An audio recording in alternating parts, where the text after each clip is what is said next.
మన ప్రభువును రక్షకుడైన యేసుక్రీస్తు శుభనామమున వందనాలు. ప్రియదేవుని సంగమా, ప్రియదేవుని బిడ్డలారా, మరొక కాల సమయం దేని వాక్యం ధ్యానించడానికి ముందుగా ప్రార్థన చేసుకుందాం. ప్రార్థన. కృపగల తండ్రి, దయగల యేసయ్య, నీ బంగారు పాదాలకు లేఖలేని వందనాలు, స్తుతులు, స్తోత్రములు.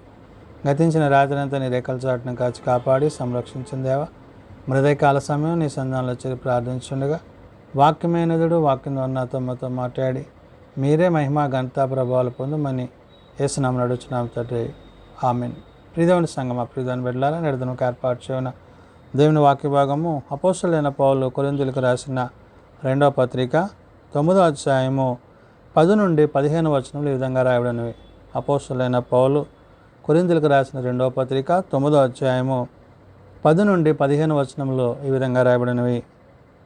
విత్తువానికి విత్తనమును, తినుటకు ఆహారమును దయచేయి దేవుడు మీకు విత్తనము దయచేసి విస్తరింపచేసి మీరు ప్రతి విషయములోనూ పూర్ణౌదార్య భాగ్యము గలవారగునట్లు మీ నీతి ఫలములు వృద్ధి పొందించును.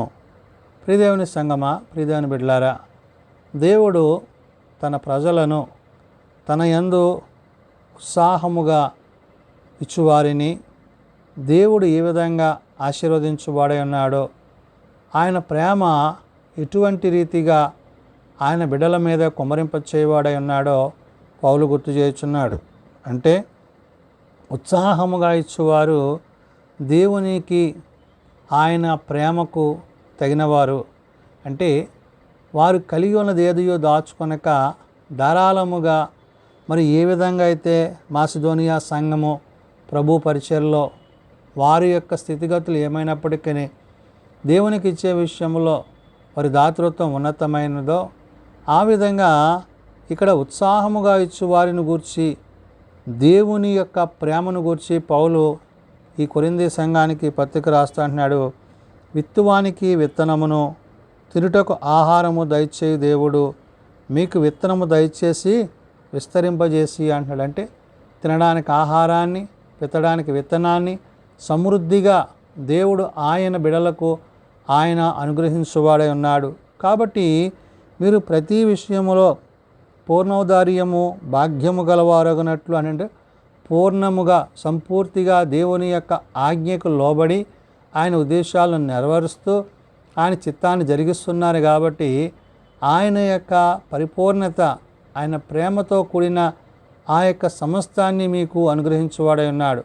కాబట్టి ఇక్కడ పౌలు అంటున్నాడు, ప్రతి విషయంలోనూ పూర్ణౌదార్యము భాగ్యము గలవారగునట్లు మీ నీతి ఫలములు వృద్ధి పొందించును అన్నాడు. అంటే నీతి ఫలములు అంటే దేవుని యొక్క నీతిని అనుసరిస్తూ వాక్యానుసారంగా జీవిస్తూ విశ్వాసంలో మీరు ఏదైతే కొనసాగుతున్నారో దానిని ఆధారం చేసుకుని దేవుడు మిమ్మలను ఆశీర్వదించును, దీవించును. కాబట్టి అట్టి ఆశీర్వాదాలకు, దీవెనలకు మీరు పాత్రులనే విషయాన్ని పౌలు గుర్తు చేసి, ఇట్టి ఔదార్యము వలన మా ద్వారా దేవునికి కృతజ్ఞతాస్తుతులు చెల్లింపబడును అంటున్నాడు. అంటే మీరు ఏదైతే ఇస్తున్న దాతృత్వము, మీ యొక్క సహాయ సహకారాలు ఏవైతే ఉన్నావో దానిని ఉద్దేశించి పౌలు ఇక్కడ మాట్లాడుతూ అంటున్నాడు, ఇటు ఔదార్యము వలన మా ద్వారా దేవునికి కృతజ్ఞతాస్తుతులు చెల్లింపబడును అంటున్నాడు. అంటే ఎవరైతే తమ హృదయాలలో దేవుని కొరకు వాటిని ఇవ్వడానికి నిశ్చయించుకుంటున్నారో, ఆ నిశ్చయించుకున్న విధానం ఏదైతే ఉందో అది దేవుని దృష్టికి, వారి జీవితాల్లో వారు ఫలభర్తలు అవ్వడానికి దేవుడు తన కృపను విస్తరింపచేయననే విషయాన్ని గుర్తు చేశాడు. కాబట్టి ఎలయనగా ఈ సేవను గూర్చిన పరిచర్య పరిశుద్ధుల అక్కరలకు సహాయము కలుగజేయుట మాత్రమే కాకుండా అనేకులు దేవునికి చెల్లించు కృతజ్ఞతాస్తుతుల మూలముగా విస్తరించుతున్నది అంటున్నాడు. అంటే ఒక పరిచర్యకే కాదు, అనేకుల యొక్క ఆర్థిక ఇబ్బందుల్లో, వారి అవసరతల్లో వారికి సహాయపడుతూ వారిని దేవుని యొద్దకే కాక దేవుని మాటలతో పాటు వారి యొక్క జీవన విధానంలో ప్రత్యేకత కలిగినదిగా ఈ పరిచర్యను, ఈ దాతృత్వాన్ని గురించి పౌలు గుర్తు చేయుచున్నాడు. అంటే ఉత్సాహముగా ఇచ్చువారు దేవుని యొక్క ప్రేమను, ఆ ప్రేమకు తగినట్లుగా ఇస్తున్నారు. ఆ ప్రేమలో వారు ఆధ్యాత్మికంగా ప్రభువులో బలపడము, తండ్రిని తెలుసుకోవడము, కుమారుని ద్వారా ఆశీర్వదింపబడతాము. ఇవన్నీ కలిగిన వీరి జీవితాల్లో ఇవి ఏ విధంగా వారి అవసరతలకు అక్కర్లకు ఉపయోగపడుతున్నావో చెప్తున్నాడు. ఎలాగనగా ఈ సేవను గూర్చి పరిచర్య పరిశుద్ధుల అక్కర్ల సహాయము కలుగుచేయటకు మాత్రమే కాక అంటాడు. అంటే కేవలము పరిశుద్ధుల అక్కర్లే కాదు, భేద స్థితిలో ఉన్న వారికి వారి అవసరతల్లో కూడా ఈ పరిచర్య ఉపయోగపడుతుంది, ఈ పరిచర్య వారికి సహకరిస్తుంది అనే మాటను చెప్తూ, అనేకులు దేవునికి చెల్లించు కృతజ్ఞతాస్తుతుల మూలముగా విస్తరించుతున్నది అన్నాడు. వారి కృతజ్ఞతతో దేవునికి ఇచ్చేది ఏదైతే ఉందో అది వారి అవసరతల నిమిత్తము మరి దేవుడు వాటిని అనుగ్రహింపజేస్తూ వారికి ఇస్తున్నాడు. కాబట్టి ఈ విధంగా దేవుని యొక్క పనిలో, దేవుని యొక్క పరిచర్యలో మరి ఇచ్చుట వలన ఆశీర్వాదాలు ఏ విధంగా మీరు పొందుకుంటారో, మీరు ఇచ్చి దేవుని యొద్ద నుండి ఏ విధంగా ఆశీర్వాదాలు పొందుకోగలరో అనే మాటను గుర్తు చెప్తున్నాడు. కాబట్టి ఎలాగనగా క్రీస్తు సువార్తను అంగీకరించుమని ఒప్పుకొనట యందు మీరు విధేయులైనందు చేతను వారి విషయమునో అందరి విషయమునో ఒక ఔదార్యముగా ధర్మము చేసినందు చేతను ఈ పరిచర్య మూలముగా మీ యోగ్యత కనబడినందునను వారు దేవుని మహిమపరుచుతున్నారు అన్నాడు. చూడండి, ఒక దాతృత్వం, ఒక పని, ఒక సహకారము వారిని ఎంతవరకు నడిపిస్తుందంటే అటు దేవునిలోనూ అటు పరిచర్యలోనూ వారి యొక్క సహాయ సహకారాలు ఇతరులకు మరి ఆశీర్వాదకరంగా దీవెనకరంగా దేవుడు వాటిని చేస్తున్నాడు. అంటే కృతజ్ఞతతో హృదయపూర్వకంగా దేవునికి ఇచ్చే విషయంలో అనేకమైన మేలును ఉపకారాలు మరి మీరు పొందుకుంటారు. కాబట్టి పూర్ణౌదార్యము కలిగిన వారుగా, అంటే హృదయపూర్వకముగా మీరు ఇచ్చే విషయంలో దేవుడు మీ పట్ల ఎటువంటి ప్రేమ కలిగి ఉన్నాడో పౌలు ఇక్కడ గుర్తు చేశాడు. అందుకనే ఎలాగనగా క్రీస్తు సువార్తను అంగీకరించమని ఒప్పుకొనుట యందు మీరు విధేయులైనందు చేత అన్నాడు. అంటే సువార్తను అంగీకరించి ఒప్పుకొని హృదయమందు విశ్వసించి ప్రభువును నోటుతో ఒప్పుకోవడం అనేది మీ జీవితాల్లో గొప్ప మేలుకరమైనదనే విషయాన్ని గుర్తు చేస్తూ, వారి విషయము అందరి విషయమును ఇంకా ఇంత ఔదార్యముగా ధర్మము చేసినందు చేత అని, అంటే వారికి ఇచ్చే విషయములో మీకు కలిగి ఉన్న వాటిని ఇవ్వడంలో మీరు ఏ విధమైన ప్రేమను చూపించారో ఆ ప్రేమను బట్టి పౌలు ఇక్కడ చెప్తూ అంటున్నాడు, ఈ పరిచర్య మూలముగా మీ యోగ్యత కనబడినందున వారు దేవుని మహిమపరుచుతున్నారు అన్నాడు. మీరు ఏదైతే వారి పట్ల చూపిస్తున్నారో ఆ చూపిస్తున్న విధానాన్ని బట్టి వారు ఇప్పుడు ఏమవుతున్నారంటే మరింతగా ప్రభువుని గురించి సంతోషించేవారుగా, క్రీస్తు యొక్క మాటల చేత వారు ప్రత్యేకింపబడ్డవారిగా, వారి మధ్య జరుగుతున్న పరిచర్యే కాదు వారి ఆర్థిక పరిస్థితులన్నిటినీ కూడా దేవుడు దీవిస్తున్నాడు, ఆశీర్వదిస్తూ అంటున్నాడు.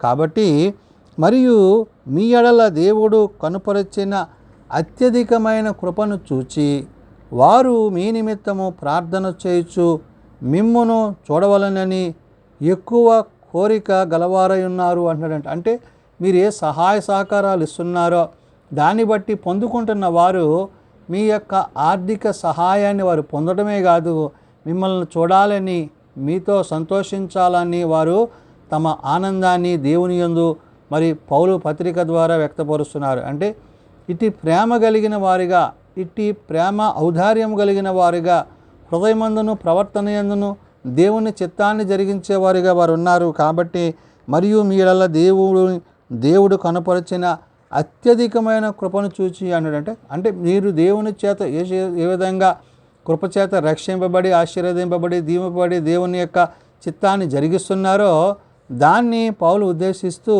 వారు మీ నిమిత్తమై ప్రార్థన చేయుచు మిమ్మును చూడవలనని ఎక్కువగా కోరిక గలవారై ఉన్నారు అంటాడు. అంటే వారి హృదయంలో దేవుని పట్ల ఎటువంటి ప్రేమ ఉందో అదే ప్రేమ వారికి సహాయపడుతున్న వారి పట్ల కూడా అటువంటి ప్రేమ కలిగి వారు మిమ్మల్ని చూడాలని వారి ఆశ కలిగి ఉన్నారు అంటూ చెప్పశక్యము కాని ఆయన వరమును గూర్చి దేవునికి స్తోత్రము అంటున్నాడు. అంటే దేవుని ద్వారా, దేవుని చేత పరిశుద్ధాత్మ దేవుడు ఆనాడు పౌలు చేత మరి ఈ యొక్క పత్రిక రాయిస్తున్నప్పుడు వారి యొక్క పరిచర్యలో వారు ఏదైతే ఉత్సాహముగా ఇచ్చువారుగా దేవుని ప్రేమించువారై ఉన్నారో ఆ ప్రేమకు తగినట్లుగా వారు తమ యొక్క పరిచర్య అంతటిని దేవుని యొక్క నిమిత్తము, దేవుని పని నిమిత్తము ఇచ్చుటయందును, ఆ దాతృత్వము కలుగుటయందును, కృతజ్ఞత కలిగి ఉండుటయందును మరి పూర్ణోదార్యము గలవారై వారు దేవుని యొక్క చిత్తాన్ని జరిగిస్తున్న విషయం ఏదైతే ఉందో దాన్ని బట్టి పౌలు ఈ విషయాలను గుర్తు చేస్తున్నాడు. కాబట్టి నేడు మనము ప్రభువు నిమిత్తము, ప్రభు పరిచర్య నిమిత్తము ఇచ్చే ప్రతీదీ కూడా అది ఆశీర్వాదకరము, దీవెనకరము, మరి అవసరతలు ఉన్న వారికి అది అక్కరను కూడా తీర్చేదై ఉన్నది. కాబట్టి అటు రీతిగా దేవుని పరిచర్యకు అనగా ఉత్సాహముగా ఇచ్చు వారిని దేవుడు ప్రేమించుననే విషయాన్ని పౌలు తన పత్రిక ద్వారా తెలియజేస్తూ మనం అట్టి పరిచర్యలు, అట్టి సేవను చేయులాగిన దేవుడు మన ఎడల తన కృప చూపించునని ఉదయకాల సమయమున తన పత్రిక ద్వారా తెలియజేసిన మాటలు ప్రార్థన చేసుకుందాం. శాశ్వతమైన ప్రేమతో ప్రేమిస్తూ విడవక ఎడబాయక కృప చూపుచున్న తండ్రి, అవును నాయనా, నీ ఔదార్యమును, నీ ప్రేమను, నీవు మా పట్ల చూపిస్తున్న నీ ఉన్నతమైన ఆలోచనలను బట్టి వందనాలు. అవును తండ్రి, కృపచేత రక్షింపబడ్డ ప్రతివారు ఆ కృపను కొనసాగిస్తూ వారికి కలిగి ఉన్న వాటిని లేని వారికి ఇస్తూ, అయ్యా నిన్ను బట్టి, నీ చిత్తాన్ని బట్టి వారు నీ యందు ఎటువంటి ప్రేమ కలిగి ఉన్నారో తెలియబడుతుంది. కాబట్టి నాయన, కొరింథీలో ఉండే సంఘానికి పౌలు తన పత్రిక ద్వారా తెలియజేస్తూ ప్రభు ప్రేమయందు, మరి ఔదార్యమందు, దేవుని కృపయందు, దేవుని ఉద్దేశాలయందు వారు మరింతగా దినదినాభివృద్ధి పొందొచ్చు. మరలా వారు వారిని చూడాలన్న హృదయమందును ప్రవర్తనందు వారి ఆలోచనలు బట్టి దేవానికి కృతజ్ఞతాస్తుతులు. నిన్ను బట్టి, నీ మాటను బట్టి మేము జీవించుటకు, నీ ప్రేమయందు కొనసాగుటకు, మీతో మేము యుగయుగాలు జీవించుటకు మీరు మాకు అనుగ్రహింపజేసిన ఈ యొక్క ఉన్నతమైన సమయాన్ని బట్టి వందనాలు. ఎంతోమందికి లేని గొప్ప ధన్యతను, భాగ్యాన్ని మీరు మాకు ఇచ్చారు. సజీవుల దేవుడిగా, నిత్య నివాసములో మమ్మలను స్థిరపరిచేవాడిగా, నీతో యుగయుగాలు జీవింపజేసేవాడివై ఉన్నావు. కాబట్టి నాయనా, హృదయమందును, ప్రవర్తన యందును నీ సత్యంను అనుసరించి, నీతిని అనుసరించి నీవు మాకు అనుగ్రహింపజేసిన వాటిని మేము పొందుకుంటూ నీలో జీవించగలిగిన స్థితి మాకు దయచేయండి. బలహీనలను బలపరచండి, రోగులను స్వస్థపరచండి, తమ ప్రియులను పోగొట్టుకున్న కుటుంబాలను ఆదరించండి, సమాధానపరచండి. జన్మదినాలు, వివాహదినాలు, ఆ కొడుకుల కుటుంబాలు ప్రత్యేకపరచండి. ప్రత్యేకించి నేడు దినం జరుగుతున్న ఆయా యొక్క వివాహ సంబంధమైన మరి ఎంగేజ్మెంట్ కార్యక్రమాలు, ఇతర కార్యక్రమాల్లో మీ సహాయం అనుగ్రహించి, వాతావరణాన్ని అనుగ్రహింపజేసి, రాకపోకల్లో, ప్రయాణాల్లో మీ తోడ్పాటు, మీ తోడు దీవెన దయచేయండి. దీని పరిచర్య అంతట్లో మీ సన్నిధి మాపై నుంచమని, మీరు ఆకలికి తగిన సిద్ధపాటు మాకు అనుగ్రహించి మహిమ పొందమని యేసునామం నడుచున్నాం తండ్రి, ఆమెన్. పరలోకమందున మా తండ్రి, నీ నామం పరిశుద్ధపరచబడుగాక, నీ రాజ్యం వచ్చుగాక, నీ చిత్తం పరలోకమందు నెరవేర్చినట్లు భూమి మీద నెరవేరుగాక. మా అనుదినాహాన్ని నేడు మాకు దయచేయము. మెడల అపరాధం చేసిన వారిని మేము క్షమించి ఉన్న ప్రకారం అపరాధములను క్షమించుము. శోధనలో తేకాదుషులను తప్పించుము. రాజ్యము, శక్తి, మహిమ నిరంతరము నీవేనవు తండ్రి, ఆమెన్. మన పరమ తండ్రి అయిన దేవుని ప్రేమ, ప్రభువైన యేసుక్రీస్తు కృప, పరిశుద్ధాత్మ నిత్య సహాయము నిరంతరము సదా తోడైండి సంరక్షించునుగాక, ఆమెన్.